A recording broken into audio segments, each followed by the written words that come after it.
Good morning, student. Today we discuss rural life under British India. In previous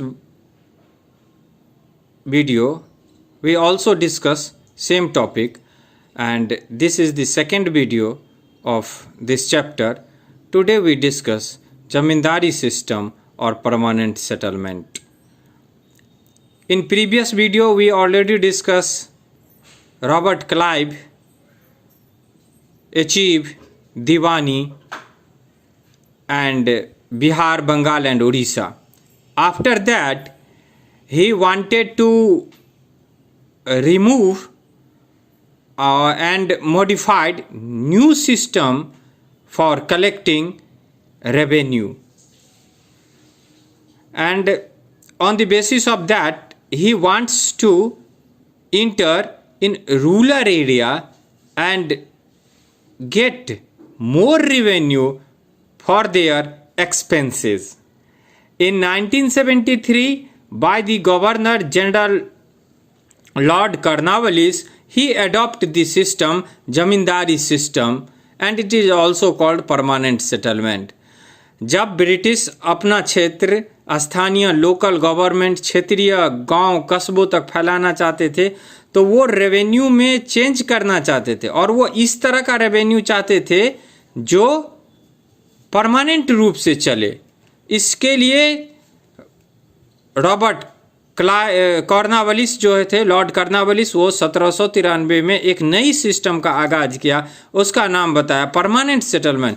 चूँकि बिहार, बंगाल, उड़ीसा इस समय ज़मींदारी बहुत ज़्यादा था, बहुत बड़े बड़े ज़मींदार थे, तो उनको ये सिस्टम दिया गया कि इससे क्या होगा कि ब्रिटिश का भी परमानेंट जो आय का स्रोत है वो लगातार आते रहेगा और ज़मींदारों को भी आमदनी होगी। कुछ भाग जो है वो रेवेन्यू कलेक्ट करने के बाद गवर्नमेंट को देना होगा। बस उनका काम जो हो जाएगा वो एक कलेक्टर की तरह हो जाएगा जो सिर्फ रेवेन्यू कलेक्ट करेंगे और उसका 1/10 या जो भी भाग होगा वो रख करके बाकी ब्रिटिश को जमा करेंगे। वो रूलर से अब क्या हो गए, टैक्स कलेक्टर में कन्वर्ट हो गए। कुछ देखिए हेरिडेटरी ओनर्स थे बिहार, बंगाल, उड़ीसा में, जो जमींदारी उनको हेरिडेटरी अनुवांशिक रूप से उनके बाप दादा परदादा से उनको मिला हुआ था और उनको ये काम दिया गया था कि आप जो है वो टैक्स वसूलिए और उसका कुछ भाग जो है वो ब्रिटिश देगा। अमाउंट जो था वो बिल्कुल फिक्स्ड था और उसमें कोई भी इंक्रीज जो है वो फ्यूचर में नहीं होगा। ये बात ब्रिटिश के द्वारा कही गई थी। उसके बाद क्या होता है कि लैंड रेवेन्यू जो था वो हेरिडेटरी होने के बाद भी नए लोग जो इस काम को लेना चाहते थे वो ब्रिटिश जो है वो उनको एकाधिकार देते थे इस बात के लिए कि वो रेवेन्यू कलेक्ट कर सके। अब इम्पैक्ट ऑफ परमानेंट सेटलमेंट, इसका प्रभाव क्या क्या पड़ा सो देखिए कि फाइनेंशियल प्लानिंग इनका इस तरह था कि हमें जो है वो रेगुलर आते रहे।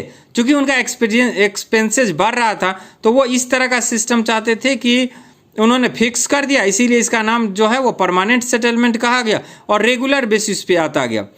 ये नियम उतना अच्छा नहीं था। इसका नाम दिया जाता है सनसेट लॉ। क्यों दिया जाता है sunset law?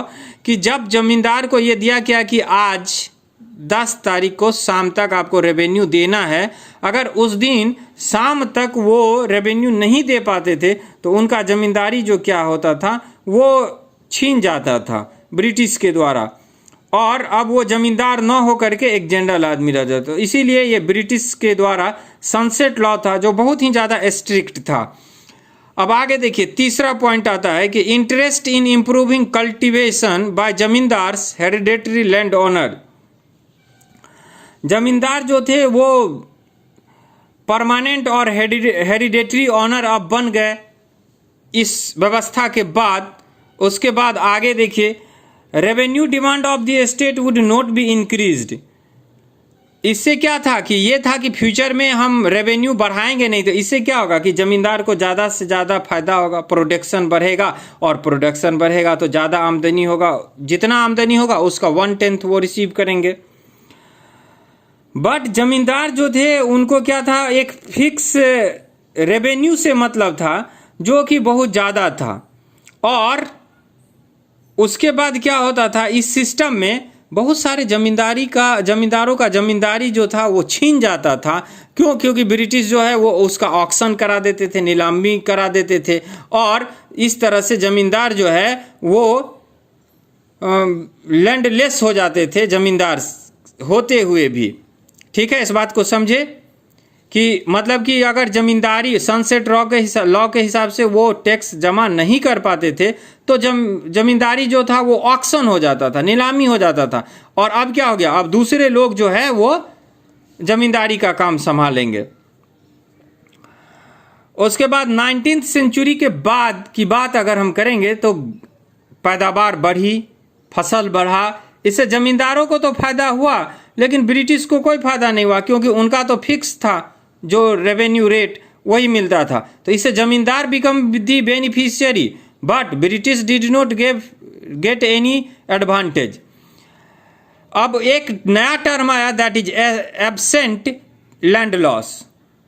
Landlords, absent landlords, ये क्या होता था, वो शहर में रहते थे, सिर्फ अपना जमींदारी कायम किए हुए थे और किसी दूसरे को दे देते थे टैक्स कलेक्ट करने के लिए। और उनको किस चीज़ से मतलब होता था, वो टैक्स लेने से। वो टेनेंट्स को किराए पे, पट्टे पे जमीन अपना दे देते थे और वो वसूल करते थे। जिस समय वसूली का काम होता था तो वो टैक्स लेने के लिए आते थे। तो इससे क्या होता था, उनको इस बात से कोई मतलब नहीं था कि आप जो है वो खेती बढ़िया से हो या किसानों का भलाई हो। उनको सिर्फ अपने 1/10 हिस्से से मतलब था। इससे क्या हो गया, एक्सप्लॉयटेशन और भी ज़्यादा देखने को मिला, इम्प्रूवमेंट नहीं हुआ। जबकि ब्रिटिश चाहते थे इससे एग्रीकल्चर भी इम्प्रूव होगा, लेकिन ऐसा नहीं हुआ।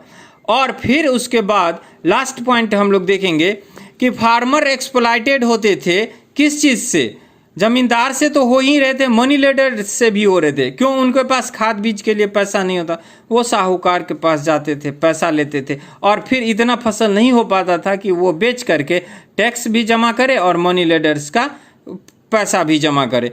उसके बाद इस व्यवस्था में क्या था, वो टैक्स नहीं दे पाते थे, तो उससे क्या होता था, जमींदार कभी भी उनका जमीन जो है वो हथिया लेते थे, उनको जमीन से बेदखल कर देते थे।